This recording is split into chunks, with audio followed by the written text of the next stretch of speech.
오늘 찬양을 한번 드리고 또 말씀 듣는 시간 갖겠습니다.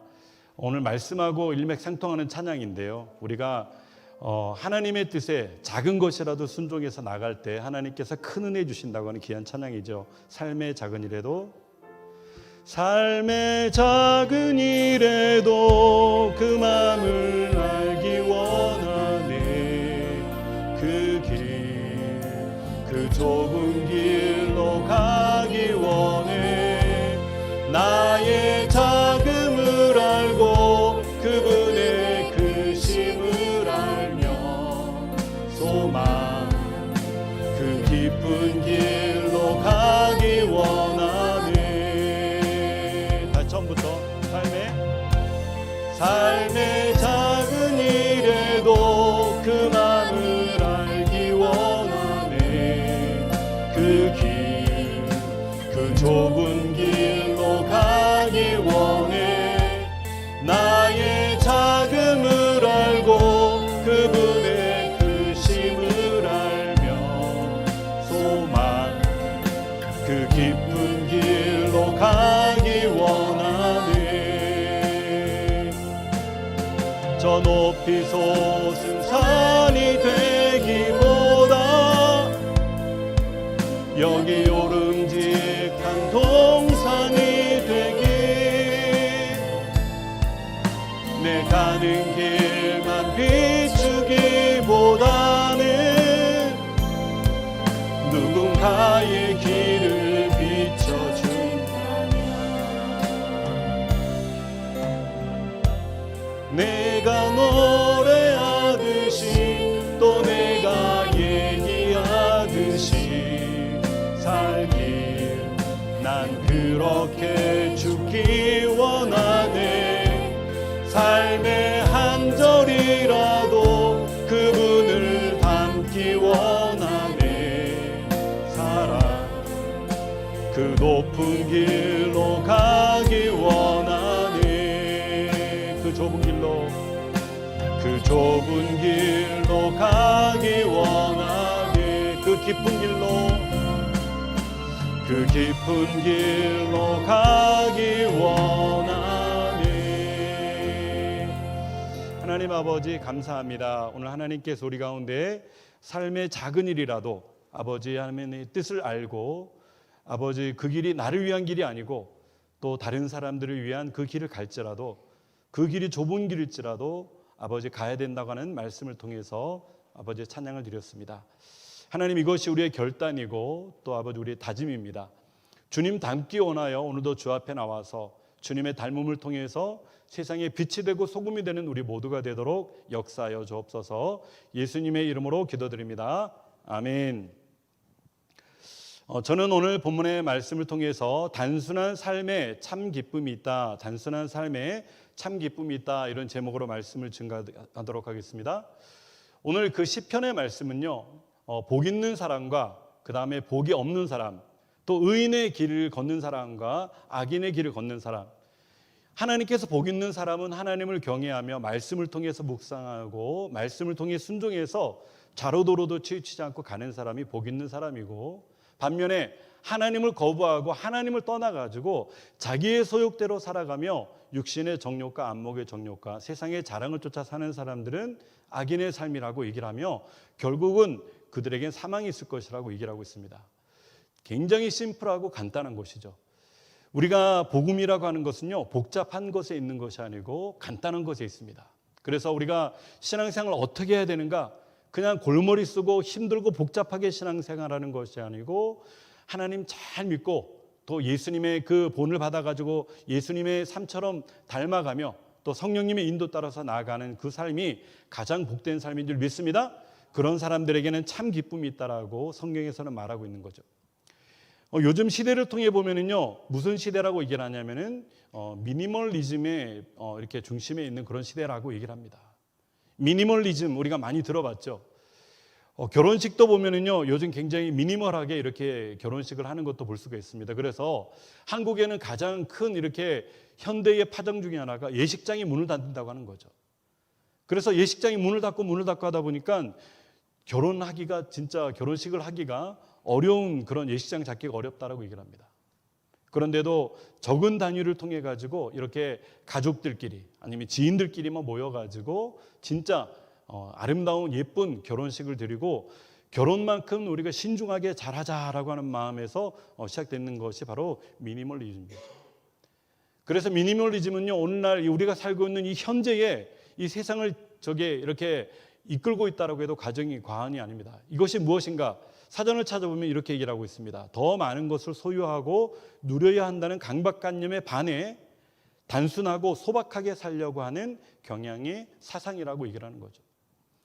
그래서 예전에는 많이 모으고 또 예전에는 많이 움켜쥐고 또 많이 사들이고 그 다음에 많은 것을 쌓아놓고 이러는 것이 부자의 어떤 그 목적이었다고 한다면은 요즘은 계속해서 버리고 또 버리면서 최대한 심플하게 사는 것, 마치 신앙적으로 이 미니멀리즘이 맞는 것 같은 것은 우리가 언제 떠나더라도 미련 없이 떠났을 때 깨끗하게 떠날 수 있는 그런 과정을 얘기하는 것이 아닌가 하는 생각을 가져보는 거죠. 그래서 우리 신앙생활을 하는 것도 이 복잡한 세상 가운데서도 이런 주된 사상이 우리 가운데 있지 않으면은 세상을 어떻게 살아야 되는 것인지, 아니면 나의 생활은 어떻게 해야 되고 가정은 어떻게 해야 되며 자녀들은 어떻게 해야 되고 굉장히 복잡한 삶이 될 수가 있지만은 오늘 그 부분을 통해 가지고 우리 가운데 말씀하는 것은 바로 간단한 그런 심플한 그런 삶을 살 것을 요구하고 있는 것입니다. 그래서 기독교에서 가장 유명한 그런 글을 쓰는 한 사람이 바로 리처드 포스터라고 하는 사람인데, 그 사람이 심플 라이프라고 하는 그런 책을 썼습니다. 거기 보면은 이 사람이 현대 문명을 통해 가지고 너무나도 많은 소유하는 것을 통해 가지고 병이 들어 있다라고 그는 얘기를 했어요.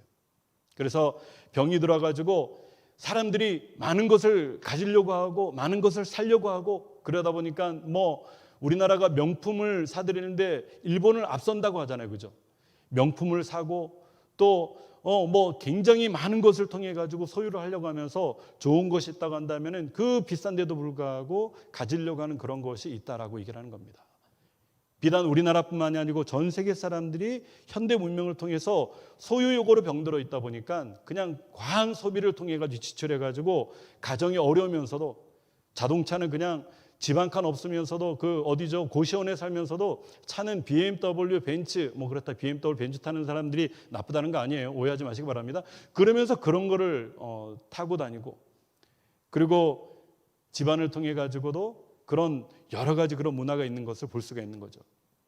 그러면서 오늘 리처드 포스터는 말하면서 지금보다 단순하게 우리는 살아야 된다라고 얘기를 하면서 신앙생활도 마찬가지다라고 얘기를 하는 겁니다. 그러면서 우리가 믿는 하나님, 우리가 따르는 예수님은 무엇인가? 우리가 복잡하게 생각할 것이 아니고 나는 죄인이고 예수님께서 내 구주시다라고 하는 것을 분명하게 고백하면은 이것이 바로 우리의 신앙생활이라고 얘기를 하는 것입니다. 이걸 기준으로 삼아가지고 믿음의 생활을 하게 되면은 우리가 신앙생활을 잘하는 것이라고 얘기를 하는 것입니다. 그렇기 때문에 우리가 굳이 필요 없는 여러 가지 신앙생활하는 데 방해가 되고 내가 하나님을 예배하고 경배하는 데 방해가 된다고 하는 것은 과감히 버릴 필요가 있다. 그리고 단순하게 살 필요가 있다. 너무나도 세속적으로 욕심을 부릴 필요가 없다. 이렇게 얘기를 하면서 단순하게 주님을 믿고 따르며 주님을 예배하고 봉사하고 복음을 전파하며 헌신하며 나아가는 것이 바로 가장 아름다운 은혜의 삶이고, 그런 심플한 믿음의 삶을 살아갈 때 참 기쁨이 넘쳐나는 것이라고 얘기를 했습니다. 가장 심플하게 사신 분이 누구일까요? 예수 그리스도십니다. 믿는 분은 아멘 합시다. 아멘. 예수님은 놀랍도록 단순한 삶을 사셨습니다. 예수님의 마음은 항상 하나님께만 가 있었어요. 안타깝게는 우리 인간들에게도 늘 사랑의 눈으로 바라보시는 그런 마음이 우리들에게도 있었죠. 요즘 이 미국과 전 세계를 뒤덮는 부흥의 불길이 어디로부터 시작됐냐면은 에이즈버리라고 하는 그 대학교의 또 한 예배당에서부터 시작했습니다. 여러분 잘 아시는 것처럼 궁금한 분들은 유튜브를 찾아봤을 거고 알 겁니다. 홍콩에서 유명한 똑똑한 최고의 그런 교수가 있는데 이 에이즈버리 대학교에서 교환 교수로 오게 됐습니다. 그는 이제 꿈을 이루었습니다. 내가 최고의 땅 미국에까지 가서 교수를 하게 되다니 이거는 진짜 가문의 영광이다. 그는 부푼 마음으로 왔는데 하나님을 경외하는 사람으로서 예배하고 기도하는 가운데 하나님의 음성이 들립니다. 이곳에 머지않아 내가 부흥을 줄 텐데 이 부흥을 위해서 너는 기도하라, 이런 음성을 들었는 거예요. 그분은 음성을 들은 다음에 소름이 돋고 전율을 느끼면서 아니 하나님께서 나에게 말씀하시다니, 그 말씀을 통해서 내가 잘못 들었을 거야 그렇게 머리를 흔드는 것이 아니고 그 음성이 하나님의 음성인 것을 깨닫고 순종하기 시작했습니다.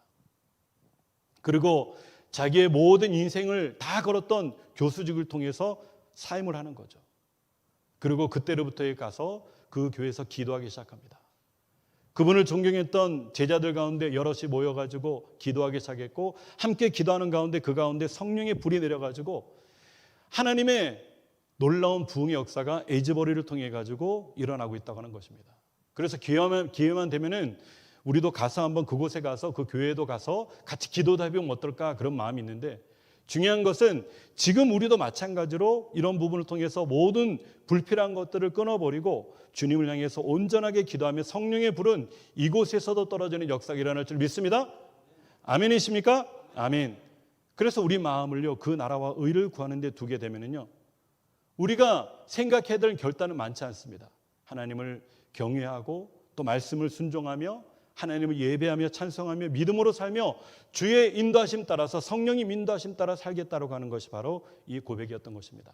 여러분, 그렇다면은 이 미니멀리즘한 이 세상의 삶의 어떤 주된 목적이 지금 일어났던 걸까요? 그렇지 않습니다. 이미 1974년도부터 해서 믿는 사람들의 대표들이 모여가지고 만들었던 것이 있었는데, 그것이 뭐냐면은 단순한 삶을 위한 복음화 로잔 대회라고 하는 것이 스위스에서 있었던 것을 기억하는 것입니다. 이 대회를 위해서 10년 가까이 준비를 하고 기도를 하고, 그리고 준비해가지고 모여가지고 전 세계에 세울 만한 모든 영적인 지도자들을 통해 가지고 모아가지고 초대해가지고 그 자리에서 하나님을 예배하고 찬송하며 금식하며 기도하며 교제하며, 그리고 이 세계를 어떻게 이끌어갈 것인가, 영적으로 어떻게 이끌어갈 것인가를 만들었던 대회가 바로 로잔 대회라고 얘기를 하는 것입니다. 그러니까 예전에 니케아 공회라든지 아니면은 여러 가지 그런 이 기독교에 세계적으로 일어났던 그런 중요한 모임 가운데 회의 같은 것이 바로 이 현대의 로잔 대회라고 해도 과언이 아닌 것입니다. 이때를 통해 가지고 주된 목적이 무엇이었는가? 신앙생활을 어떻게 하면 잘할 수 있는가? 복잡한 이 세상사를 통해 가지고 복잡하게 사는 것이 아니고 단순하게 신앙생활을 통해서 기준으로 해가지고 우리가 개인을 어떻게 보고 우리가 교회를 어떻게 보며 우리가 세상에서 어떻게 살아야 되고, 이것을 나름대로 믿는 사람들의 기준에서 정의했던 것이 바로 로잔 대회이기 때문에 이것이 중요한 것입니다. 그래서 그들은 먼저 그 회의 결과 세 가지로 이제 축약이 됐는데, 그들은 중요한 것은 더 나은 삶보다 단순한 삶을 통해 가지고 하나님께서 원하시는 삶을 살아가자라고 했던 세 가지 주제가 있던 것입니다. 그것이 첫 번째가 창조세계. 따라합시다. 창조세계. 큰 소리로 따랐다. 창조세계. 여러분, 우리는 오늘 잘 오신 거예요. 이건 일반적인 설교가 아닙니다. 이거를 통해 가지고 준비를 하고 또 기도를 하고 우리 성도님들이 이 세계를 이끌어가는 그런 기준 가운데서 이 목표가 어디 있고 비전이 어디 있으며 우리가 어떻게 살아야 되고 세상에서는 어떻게 살아야 된다고 하는 것을 어느 정도는 알고 있지만 분명하게 한번 알 필요는 있다라고 생각해가지고 이 말씀을 준비했기 때문에 여러분 너무나도 중요한 것입니다. 옆에 사람한테 오늘 참 잘 오셨습니다. 시작. 오늘 참 잘 오셨습니다. 예, 죄송합니다. 자화자찬하는 것은 아니고요. 그만큼 중요하다고 하는 것입니다. 첫 번째, 창조에 대해서는요, 하나님께서 창조하신 온 세계 창조물에 대해서 우리는 어떻게 생각해야 되는가? 바로 이 가운데 살 때 창조주 하나님을 예배하고 감사하는 삶을 살아라, 이렇게 얘기를 하는 겁니다. 여러분, 오늘 날씨 좋아요, 안 좋아요? 너무 좋아요. 햇빛도 너무나도 찬란하고, 그리고 진짜 온도만 약간 올라가면 진짜 반팔 입고 온 동네 돌아다니고 그러면서 그냥 막 있어도 좋을 것 같아요. 그런 날씨입니다. 그런데 우리는 이 가운데서 하나님께 감사하는 마음이 있어야 되는 거죠. 우리 디모데전서 4장 4절 읽겠습니다. 시작. 하나님께서 지으신 모든 것이 선함에 감사함으로 받으면 버릴 것이 없나니. 예. 먼저는 하나님의 창조하신 것에 대해서 우리는 모든 것에 감사하면서 살면서 창조하신 것을 잘 보존하자라고 제가 지난주에 말씀드렸죠. 그래서 창조하신 다음에 우리에게 바라는 것이 있다고 한다면 자연 안에서 마음껏 누리고 기뻐하는 것이고, 또 이것을 잘 관리해가지고 모든 후손들까지 누리게 하는 것이고, 또 나눔을 위해서 자원 낭비를 하지 않는 것이며 자원 비축하는 것도 위배된다라고 얘기를 하고 있어요. 이것이 로잔 대회에서 만들어졌던 법칙입니다. 왜 비축하지 말라 하느냐? 비축하면은 자기네들만 잘 살고 자기네들만 부하게 살겠다고 하는 그런 목적이 있기 때문에 자원 비축이 아니고 이거를 통해서 오히려 가난한 사람들에게 나누라고 얘기를 하는 것입니다. 그리고 고행을 일삼는 금욕주의자들도 반대한다. 하나님께서 창조하신 이 대장 가운데서 굳이 고행하면서 고통하면서 있을 것이 아니고 기뻐하면서 감사함으로 있을 것을 얘기를 하고 있었던 것입니다.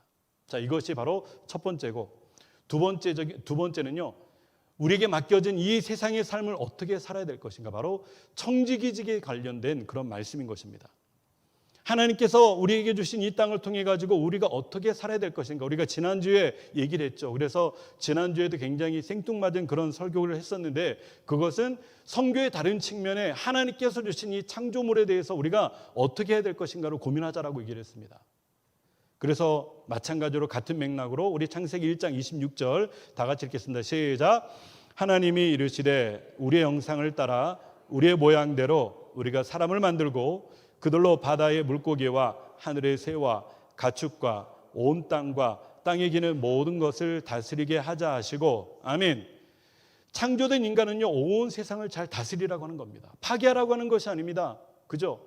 무분별하게 파괴해가지고 막 그냥 여러 가지 자원을 그냥 함부로 써가지고 이 천재지변이 나고 막 그냥 빙하가 녹아가지고 여러 가지 사태가 나고 갑자기 이상한 자연현상이 일어나가지고 여기저기 피해가 있으며 사람들이 죽어가는 것은 하나님의 법칙에 합당하지 않다라고 얘기를 하는 것입니다. 그러면서 청지기를 통해서 맡겨주시고 하나님께서 바라시는 것은 무엇인가? 바로 잘 사용하기를 원하는 것입니다. 우리 공감하는 분은 아멘 합시다. 아멘. 잘 사용해야 됩니다. 그리고 좋은 환경에 태어났다고 한다면요, 우리는 반대편을 도울 필요가 있습니다. 반대편은 무엇입니까? 좋지 않은 환경에 태어난 사람들. 사실 미국이라고 하는 나라는요, 우리가 좀 못 살아도 진짜 우리가 마음만 먹으면은 배를 굶지 않고 살 수가 있는 또 약속의 땅이 바로 미국이라고 저는 생각합니다. 그런데 미국에는요, 태어나면서 부한 집에서 태어난 자녀들이 많이 있습니다. 태어나 보니까 뭐 CEO의 아들이었다, CEO의 딸이었다, 그럴 수가 있어요. 그런데 반면에 반대편에 있는 사람들 태어나 보니까 진짜 말할 수 없는 후진국에서 진짜 살 수 없을 정도로 열악한 상황에서 그런 집에 태어나는 것, 집도 없어가지고 텐트에서 태어난 그런 경우들도 많이 있다고 하는 것입니다. 그렇다면 로잔 대회에서 일어나는 것은 무엇입니까? 우리가 우리 스스로 태어나는 것이 아니고 하나님께서 우리를 태어나게 환경이 만들어졌다고 한다면은, 좋은 환경에 태어났다고 한다면은 반대편을 도우라고 하는 것입니다. 우리 교회도 이번에 터키 지역에 지진으로 인해 피해를 입은 사람들을 통해서 성금을 모았습니다. 그런데 750불의 돈이 모아졌어요. 그런데 그 돈을 통해 가지고 이제 목사협회에서 터키 선교사님이 직접 오십니다. 그러면 우리는 어떤 단체를 통해 주는 것이 아니고 그 선교사님에게 목사일을 통해 가지고 전달하면은 그분은 100% 가가지고 그분들을 위해서 헌신하는 데 쓰기를 원한다라고 얘기를 하는 것입니다. 할렐루야. 여러분, 이 모습을 통해 가지고 우리가 좋은 환경에 태어났다고 한다면 그들을 돕는 것은 마땅한 것인 것을 아시길 바랍니다. 또한 우리의 것이 아닌 하나님의 것이라는 것을 상기해야 됩니다. 나에게 주신 것, 나에게 베풀어 주신 모든 것은 나의 것이 아니고 하나님의 것이라고 하는 것을 알고, 또 그래서 받은 것을 가난한 자와 나눔이 중요하다고 하는 것입니다. 이것이 바로 청지기의 사명이라고 얘기를 하고 있습니다. 그 다음 세 번째, 가난과 부에 대해서 얘기를 하고 있습니다. 우리가 진짜 뜻하지 않은 모습을 통해 가지고 평생을 일해도 영원히 그 가난을 벗어날 수 없는 그런 지역에 사는 사람이 있는가 하면은, 또 반면에 굉장히 우리가 뜻하지 않고 있어도 그냥 부한 삶이 저절로 주어지는 삶이 있다고 하는 것입니다. 그래서 부한 사람들은 늘 생각하기를 가난한 사람들을 생각하고, 그리고 가난한 사람들은 열심히 근면적으로 일해가지고 그래가지고 또 그 자리를 위해서 또 벗어나는 것도 귀한 뜻이라고 하는 것입니다. 그래서 이 가난과 부에 대해서 얘기를 하는 것이 누가복음 12장 15절에 정의하고 있습니다. 다 같이 읽겠습니다. 시작. 그들에게 이르시되 삼가 모든 탐심을 물리치라. 사람의 생명이 그 소유에 넉넉한 데 있지 아니라 하시고. 탐심을 물리치라. 모든 탐심. 내가 가난한 자들을 통해서 착복하고, 얼마나 그 자본주의 사회에서 그런 것이 많이 있었습니까? 부를 위해서 가난한 자에게 착취하지 말라고 하는 것이 하나님의 뜻인데, 그래서 부를 위해 사는 자에게 주는 경고를 우리는 들어야 됩니다. 하나님께서는 항상 그런 부분을 통해서 가진 거에 대해서 하나님의 행복이 거기에 있지 않다라고 얘기를 하는 겁니다. 주님의 구원은 값없이 주는 은혜였고 구원은 값이 너무나도 커서 그 값으로 결정할 수 없는 그만큼의 금액이었었는데 값비싼 은혜를 거저받은 것을 통해 가지고 많은 이웃들에게 또한 나눠주라고 얘기를 하고 있는 것입니다. 그래서 예수님은 이와 같이 모든 부분을 통해 가지고 이 제자를 삼는 조건이 바로 자기의 모든 것을 내려놓고 부의 유혹에서 벗어난 자를 통해 가지고 내적 자유가 있는 자를 통해 가지고 예수님의 제자를 삼으셨어요. 그래서 희생적인 헌신을 감당할 수 있는 자, 자기를 내려놓고 주님을 기쁘시게 할 수 있는 자, 주를 위해 의도적인 자기 희생이 있는 자, 헌신하는 자를 얘기를 하고 있는 것입니다. 여러분, 이 세 가지 문제, 오늘 우리가 살펴보았던 세 가지는 바로 창조 세계에 대해서 우리에게 맡겨진 이 세상 청지기직에 대해서, 그 다음에 가난과 부에 대해서 문제를 우리들에게 던져주는 것입니다. 여기서 이제 메시지가 마치면은 참 오늘 설교 잘했다 이러겠는데 여기서 끝나진 않고요. 제가 이 부분을 통해 가지고 더 필요한 것은 뭐냐면은 이 세 가지 문제를 해결하는 구체적인 방법이 우리 가운데 주어져야 된다고 하는 것입니다. 오늘 저는요, 이것을 위해서 여러분들에게 이 자리에 섰습니다. 첫 번째는 이 어려운 난간, 이 어려운 세계에 우리 기독교인들, 우리 크리스찬들이 이 세대를 어떻게 살아갈 것인가. 첫 번째는 바로 따라합시다. 새로운 공동체. 예, 새로운 공동체는 무엇을 얘기하냐면 바로 거룩한 교회 공동체를 말하고 있습니다. 여러분, 아무리 세상 사람들이 욕을 하고 비난하고 요즘 그렇잖아요. 뭐 정명석이 JMS, 신천지, 저기 엉뚱한 이단의 교리들, 그런 사람들이 세상을 너무나도 혼란하게 만들었어요.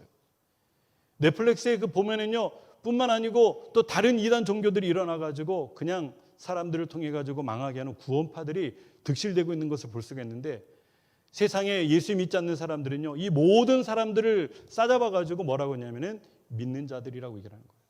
저 크리스찬들, 저 목사들, 저 성도들, 그러면서 그들의 잘못을 통해 가지고도 우리와 싸잡아 가지고 도매급으로 넘기는 것이 바로 세상이라고 하는 것입니다.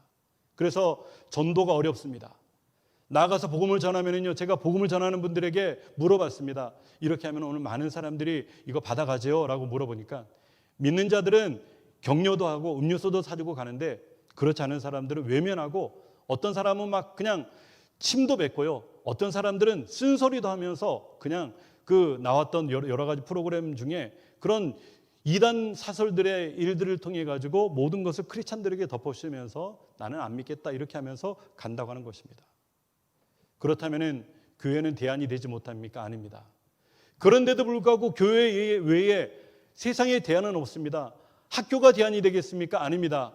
이 세상의 학문은요, 다른 모습을 통해서 공중의 권세 잡은 자의 그런 학문 가운데 길들이기 위해서 만들어가는 사상들이 내포되어 있는 것들이 엄청나게 많습니다.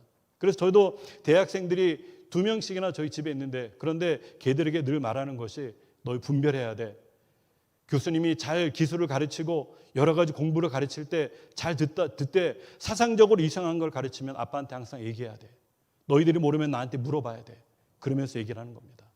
학교는 좋은 유익을 주지만은 전체적인 비전이 못 되는 것은 바로 오직 교회 공동체만이 비전이 된다고 하는 것입니다. 자, 우리 사도행전 4장 31절과 32절인데요. 이 교회를 통해 가지고 어떤 모습일까? 다 같이 읽겠습니다. 시작.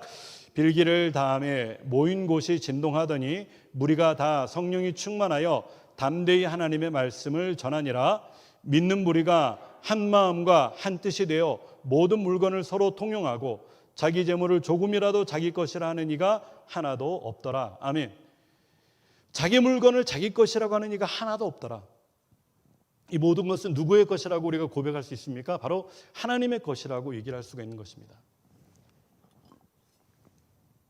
그래서 우리가 교회에서 규모 있는 일을 하거나 하나님의 선한 일을 하거나 선교를 하거나 구제를 하거나 전도를 하거나 이렇게 하나님의 영광을 위해서 목적 있는 일을 할 때는요, 우리가 힘이 닿는 대로 힘쓰는 저 여러분들이 되시기를 주님의 이름으로 축원합니다. 아멘입니까? 예, 아멘. 자, 이것이 바로 세상에 대하는 교회라고 하는 것을 로잔 대회에서 얘기를 했고, 두 번째, 그럼 개인은 어떻게 살아야 될까요? 개인의 삶에 대해서 얘기를 하고 있습니다. 자, 개인은 어떻게 살까? 시편 194편 4절이 얘기를 하고 있습니다. 우리 다 같이 읽겠습니다. 시작. 여호와께서는 자기 백성을 기뻐하시며 겸손한 자를 구원으로 아름답게 하심이로다. 아멘. 자기 백성을 기뻐하시는데 겸손한 자를 구원으로 아름답게 인도하신다라고 얘기를 하고 있습니다. 개인의 삶은 거룩해야 되고요. 단순해야 되고요. 그 다음에 또 자족하는 삶이 필요하고요. 그 다음에 무엇보다 겸손한 삶이 필요한 것입니다. 예수 믿는다고, 예수님 믿다가 내가 성공했다고 해가지고 목에 힘주고 큰 소리 내고 내가 마치 무엇이나 된 것처럼 되게 교만해져가지고 나가는 것 하나님께서 기뻐하지 않습니다. 우리는 예수 믿으면서 오래되면 될수록 점점 더 우리가 겸손해지고 거룩해지고 단순하시며 또 자족하는 그 하나님 앞에 감사하는 여러분들이 되시기를 주님의 이름으로 바랍니다. 그러니까 로잔 대회에서 이런 개인적인 것까지 언급해가지고 너무나도 우리가 기준이 되는 겁니다. 나는 과연 거룩한가?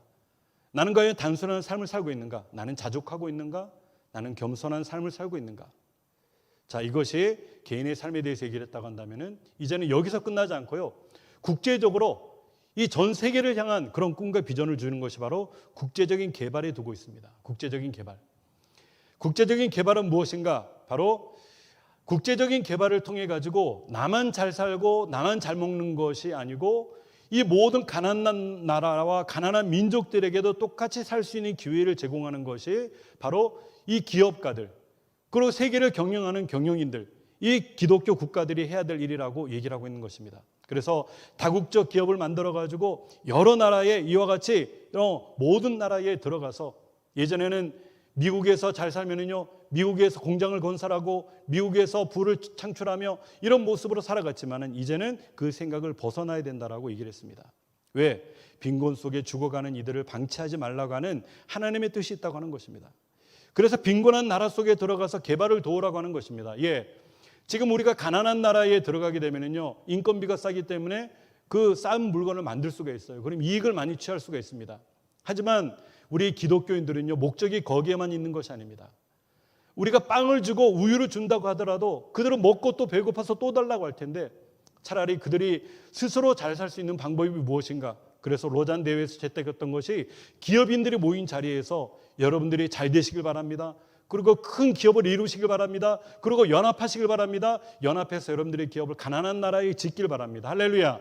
그래서 가난한 나라에서 자기들끼리 열심으로 살다가 또 물건을 들어오면 돈을 받고 기술이 축적되면 그것으로 잘 사는 나라가 됐던 것을 얘기를 하고 있는 것입니다. 어쩌면 중국도 옛날에 가난한 나라였었는데 이런 모습으로 들어가서 변화된 것도 없지 않아 있는 것은 바로 기독교의 크리스찬들이 이런 모습으로 나아갔기 때문인 것입니다. 인도, 또 여러 가지 동남아시아 여러 가지 후진국들, 이런 나라를 보면은 다국적 기업을 통해서 도움을 주는 정책을 말하는 것입니다. 그래서 기업인들의 중심이 되었던 것도 그 당시에 얘기를 하고 있습니다. 그래서 이렇게 후진국에 있는 안타까운 영혼들을 위해서 창조된 인간을 보호하자, 하나님의 형상으로 창조된 인간들을 우리가 외면하지 말자라고 얘기를 했던 것입니다. 이제 거의 다 왔습니다. 시간이 많이 가는데 두 가지 정도만 맞출 것 같아요. 자, 그 다음에 정의와 정치. 우리가 이 세상을 살아가는데 어떻게 우리는 살아가야 될까요? 세상 속에서 나아갈 때는 그들은 우리를 집어삼키려고 우리를 속이기도 하고 밟기도 하고 모함하기도 하고 그리고 우리를 누르기도 하는데 우리는 어떻게 살아야 될까요? 우리가 그들처럼 살아야 되겠습니까? 옛날에 제가 우리 7남매 중에 제가 다섯째입니다. 다섯째. 그러면은 다섯째로 태어나가지고 제가 굉장히 위에서 치이고 아래에서 올라오며 치이며 그래 굉장히 중간에서 애매한 상태에 있었어요. 그런데 맨날 뭐 이렇게 치킨을 시키거나 뭐를 시키면은 둘째 형이 제 거를 막 속여가지고 막 뺏어 먹는 거예요. 그 다음에 핫도그를 먹으면은 똑같이 한 개씩 사가지고 먹는데 나는 아껴 먹느라고 조금씩 먹는데 형은 금방 자기 거 다 먹은 다음에 내 거를 통해서 한 입만 먹는다고 하는 거예요. 그럼 나는 안 된다고 몇 번 떼쓰다가 야 그럼 내가 만화책 보여줄게. 먹어보자. 그 딱 입에 넣어주면 입에 먹는 순간 거의 다 입에 목구멍까지 넣어가지고 그걸 먹어버리는 거예요. 그럼 너무나도 내가 속아가지고 막 울고불고 하면 그때 어머님 오셔가지고 아이고 이 자식아 너가 그래 이 세상을 어떻게 살아나가려고 그래 좀 야가 빠져야지 어떻게 이렇게 맨날 당하고만 있냐 그러면서 세상에 살려고 그러면 야가 빠져야 된다라고 얘기를 했던 그런 기억이 납니다. 하지만 잘못된 가르침이었어요. 우리는 어떻게 살아야 될까요? 아모스 5장 24절 다 같이 읽겠습니다. 시작. 오직 정의를 물같이 공의를 마르지 않는 강같이 흐르게 할지어다. 정의롭게 살져가는 것입니다. 진실하게 살져가는 것입니다. 비록 손해를 보더라도 내가 비록 이 부분을 하면은 피해가 나에게 좀 올지언정 그럼에도 불구하고 속이지 말자라고 얘기를 하는 것입니다. 결국 정직한 자는 하나님께서 승리하게 해주신다라고 하는 그런 믿음을 가지고 살져가는 것입니다. 할렐루야. 여러분 옆에 사람한테 그렇기 때문에 우리 진실하게 살아갑시다. 시작. 그렇기 때문에 우리 진실하게 살아갑시다. 예. 뭐 제가 여기에 간증할 것도 있는데 간증을 하지 않겠습니다. 시간상. 그리고 복음 전도에 대해서 로잔 대회에서는요 언급을 합니다. 복음 전도를 통해 가지고 우리는 어떻게 해야 될 것인가? 예수님 믿는 자녀로서 우리만 예배드리고 우리만 앉아서 이렇게 은혜 받으면 될 것인가? 그렇게 얘기하지 않습니다. 사도행전 1장 8절 다 같이 읽겠습니다. 시작. 오직 성령이 너희에게 임하시면 너희가 권능을 받고 예루살렘과 온 유대와 사마리아와 땅끝까지 이르러 내 증인이 되리라 하시니라. 아멘. 복음을 증거하러 가는데요, 그냥 가서 증거하는 것이 아니고 성령 충만해가지고 가까운 데서부터 나중에는 저 땅끝 끝까지 가서 주님을 믿지 않는 민족들에게 주의 복음을 선포하라고 얘기를 하고 있는 것입니다. 그런데 윽박지르는 것이 아니고 겸손한 방법으로 나아가서 복음을 전하라고 하는 거죠. 우리 기독교인들 중에 가장 큰 병폐가 어디 있었습니까? 바로 십자군 원정 때 중세 시대에 창과 칼과 그 검을 통해 가지고 예수 믿지 않는 민족들에게 예수 믿게 하겠다고 힘으로 나아갔던 그것을 통해 가지고 그때로부터 해서 이슬람이 진짜 구름대와 같이 일어나 가지고 부흥의 길을 걸었습니다. 왜? 야, 저렇게 믿는 하나님, 저렇게 믿는 예수님을 우리가 믿지 않겠다. 그런데 이슬람에서는 다른 쪽으로 유혹하니까 그쪽으로 다 쏠렸던 것을 기억하는 거죠. 힘으로 나가는 것이 아니고 겸손한 방법으로 예수님처럼 나아가서 복음을 전하라고 하는 것입니다. 그래서 우리도 앞으로 이런 방법으로 나아가서 복음을 전하는 거예요. 그럼 마지막, 예수님의 재림에 대해서 로잔 대회에서 마지막으로 언급을 합니다. 예수님의 재림은 그냥 뭐 전설 속에 나오는 이야기가 아니다. 이 재림은 반드시 있을 것이고 예수님의 초림보다 더 많은 이야기가 성경에 기록되었으니까 예수님이 머지않아 올 것이다라고 얘기를 했습니다. 우리 다 같이 요한계시록 읽겠습니다. 시작. 보라, 내가 속히 오리니 내가 줄 상이 내게 있어 각 사람에게 그가 행한 대로 갚아주리라. 나는 알파와 오메가요 처음과 마지막이요 시작과 마침이니라. 아멘. 속히 오겠다. 속히 와서 각 사람이 행한 대로 내가 상을 주겠다. 선한 일을 위해서 힘쓴 사람에게는 큰 상을 줄 것이고 하나님을 위해서 겨우겨우 턱걸이로 나갔던 사람들에게는 내가 그 사람들에게 틀린 모습으로 나아가겠다라고 얘기를 했던 것입니다. 그러면서 이 모든 것을 통해 가지고 이 주님의 재림까지를 얘기를 하면서 로잔 대회는 마무리를 하게 되는 거죠. 그러면서 우리가 궁극적으로 살아야 되는 것은 세상 속에 살지만은 세상에 속하지 않고 그리고 세상을 변화시켜 나가는 그런 사람들이 참된 그리스도인이라고 얘기를 했던 것입니다. 저는 오늘 이 말씀을 통해 가지고 얘기를 했던 것은 존 스토트 목사님을 통해 가지고 진행했던 그 제자도라고 하는 책을 통해서 많이 인용을 했는데, 이와 같은 말씀을 통해 가지고 주님의 재림 반드시 있을 것이고 그리고 내게 줄 상이 있다고 하는 것을 반드시 기억하시며 여러분 우리의 삶을 최대한 간소화시켜 가지고 믿음의 삶을 살아가는 여러분들이 되시기를 주님의 이름으로 축원합니다. 아멘. 기도하겠습니다. 하나님 아버지 감사합니다.